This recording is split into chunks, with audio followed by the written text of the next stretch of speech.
Physics 101 lecture 5 का part 2 हम पढ़ेंगे। इसमें सिर्फ जो है ना ये चीज़ हमें गिवन है m1 is greater than m2 और ये पुली है उसके साथ दो मासेस लटकी हुई तो उसकी टेंशन क्या होगी, उसकी एक्सीलरेशन क्या होगी। ये चीज़ समझने से पहले आपने ये दो चीज़ें समझनी है। वो ये दो चीज़ें ये हैं कि अगर कोई हमारे पास स्ट्रिंग है, वो स्ट्रिंग उसके साथ कोई मास नहीं लटका हुआ तो वो उसके अंदर जो टेंशन होगी वो जीरो होगी। दूसरी कंडीशन ये है कि अगर हमारे पास एक स्ट्रिंग है उसके साथ एक मास लटका हुआ है, वो मास जो है ना बिल्कुल कांस्टेंट या बिल्कुल जो है ना रेस्ट पे है, तो वो रेस्ट पे होने की वजह से उसकी जो टेंशन है वो वेट के बराबर है। अब तीसरी बात ये है कि अगर टेंशन ज्यादा हो तो टेंशन में से वेट को माइनस करते हैं। टेंशन कब ज्यादा होती है? जब मास कम हो तो टेंशन तब ज्यादा होती है। जब मास कम हो, अगर मिसाल के तौर पे हम यहाँ से इसको टेंशन को पकड़ के या इस स्ट्रिंग को पकड़ के ऊपर को खींचे तो मास हमारी टेंशन से ज्यादा कम हो गया, इस वजह से जो है ना ये T माइनस W हो जाएगा। अगर वेट ज्यादा हो, टेंशन कम हो तो वेट में से टेंशन को माइनस करते हैं। तो हम सबसे पहले हम इस कंडीशन को देखते हैं, यहाँ पे जो लगा हुआ है। अब यहाँ पे जो है ना मास कम है, टेंशन ज्यादा है। टेंशन क्यों ज्यादा है? क्योंकि M2 जो है वो ग्रेटर है। M2 ग्रेटर है तो ये जो इसका जो मास है, ये वाला जो मास है M1, ये ऊपर की तरफ मूव कर रहा है। अब ये जो ऊपर की तरफ मूव कर रहा है तो इसकी टेंशन सारी बातें ज्यादा है। इस वजह से हम इसको रिलेट करते हैं न्यूटन सेकंड लॉ के साथ। न्यूटन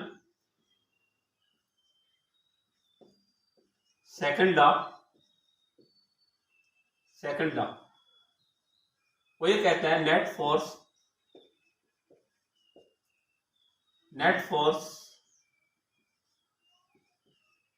इज इक्वल टू, अब नेट फोर्स इस पे कितनी लग रही है? नेट फोर्स इस पे लग रही है, टेंशन इसकी ज्यादा है तो T is equal to M1 T minus M1 G।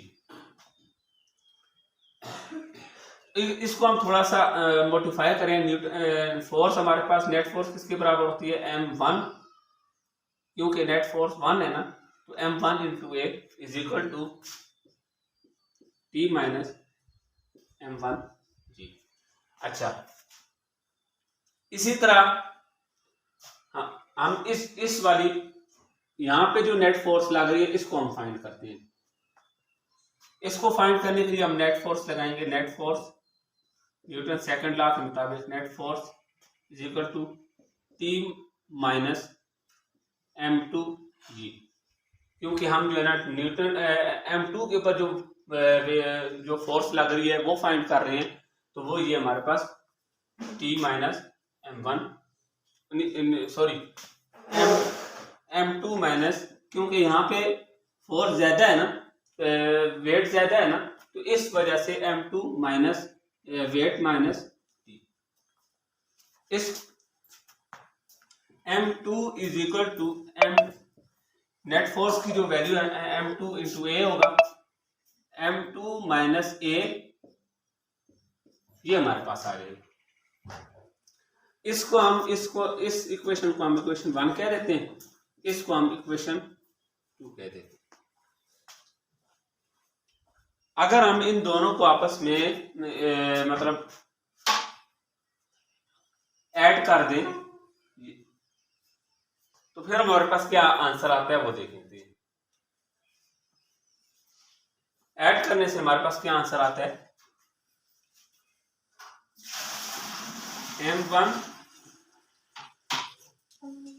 M1 into a plus M2 into a is equal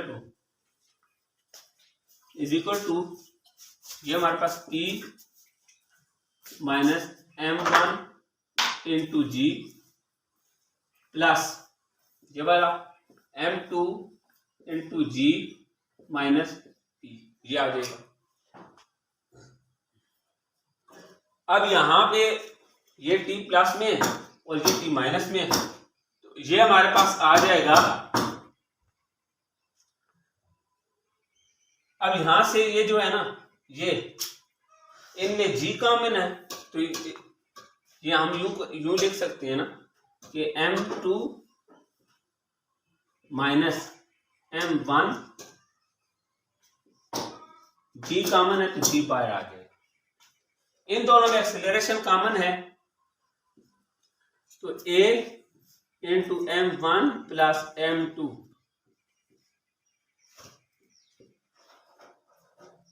ठीक है। अब यहां से हम अगर एक्सेलरेशन फाइंड करें, a is equal to m2 minus m1, ठीक है, इनटू g डिवाइडेड बाय, ये एक के साथ मल्टीप्लाई हो रहा है, दूसरी तरफ जाके डिवाइड हो जाएगा, तो m1 प्लस m2। तो इसके अंदर जो एक्सीलरेशन पैदा हो रही है, क्योंकि ये मूव कर रही है, तो इस टेंशन के अंदर जो एक्सीलरेशन पैदा हो रही है वो इस पुली के अंदर, इस पुली के अंदर जो एक्सीलरेशन पैदा हो रही है वो ये है। उसकी इक्वेशन हमारे पास ये आ जाती है। अब है ना, इसके बाद हम टेंशन फाइंड करेंगे। इन दोनों के अंदर जो टेंशन है वो कितनी है, इसमें टेंशन फाइंड करनी है। इन दोनों में जो टेंशन आ रही है वो क्या आ रही है, उसके लिए हम दोनों जो ये यहाँ पे जो नेट फोर्स लग रही है उसको फाइंड करेंगे, यहाँ पे जो नेट फोर्स लग रही है उसको फाइंड करेंगे, जैसे हमने पहले फाइंड किया था। तो न्यूटन सेकंड लॉ के मुताबिक पहले हम इसकी फोर्स फाइंड कर लेते हैं। न्यूटन सेकंड लॉ, तो यहाँ पे आ जाएगा m1,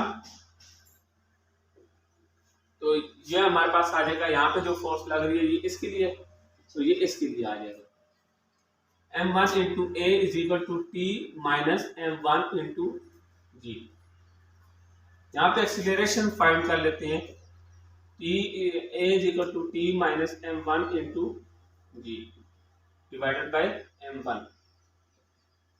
इसको हम इक्वेशन 1 का देते हैं। इसी तरह हम यहाँ पे जो फोर्स लग रही है वो फाइंड करेंगे, तो ये यहाँ पे m2 पे जो फोर्स लग रही है m2 into a is equal to, यहाँ पे क्योंकि फोर्स वेट ज्यादा है तो ये हमारे पास आ जाएगा m2 into g minus t।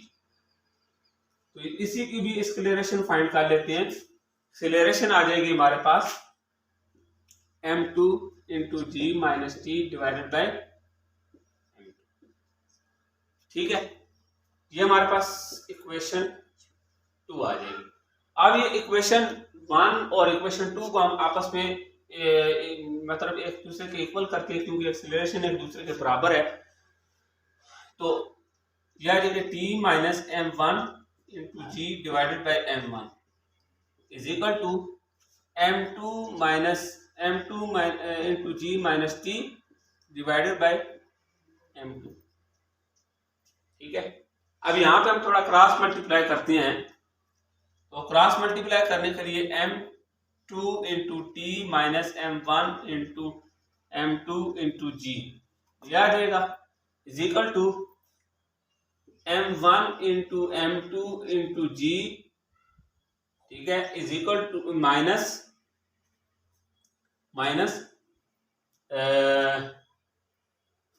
m1 into T ये आ जाएगा, ठीक है। अब यहाँ पे हमने टेंशन फाइंड करनी है, तो टेंशन वालों को हम एक साइड पे कर देते हैं, दूसरों को हम दूसरी तरफ ले जाते हैं। जैसे कि हमारे पास है m2, तो ये जो टेंशन यहाँ पे जो है ये टेंशन यहाँ पे माइनस हो गई, टेंशन के साथ इधर आके प्लस हो जाएगा, ठीक है। और ये इसी तरह ये वाला हिस्सा यहाँ पे माइनस हो रहा है, दूसरी तरफ जाके प्लस हो जाएगा m1 इंटू m2, ठीक है, plus m1 into m2 into G, ठीक है। अब इन दोनों में टेंशन कॉमन है, तो T into m1 plus m2 ठीक है, तो ये दोनों एक दूसरे के बराबर हैं, तो ये टू हो जाएगा 2m1 m2 इंटू जी। तो ये टेंशन यहाँ पे टेंशन के साथ ये डिवाइड हो रहा है, दूसरी तरफ जाके ये मल्टीप्लाई हो रहा है, दूसरी तरफ जाके डिवाइड हो जाएगा। E is equal to 2m1 m2 divided by G. अब ये m1 प्लस m2, ये इसके अंदर जो इस पुली के अंदर जो टेंशन लग रही थी स्ट्रिंग के अंदर वो आ जाएगी। एक्सेलरेशन हमारे पास आई थी, एक्सेलरेशन हमारे पास जो पहले आई थी वो A is equal to m1 minus m2 into G और divided by m1 plus m2, ये आई थी। थोड़ा सा हम साइड पे करके लिख लेते हैं।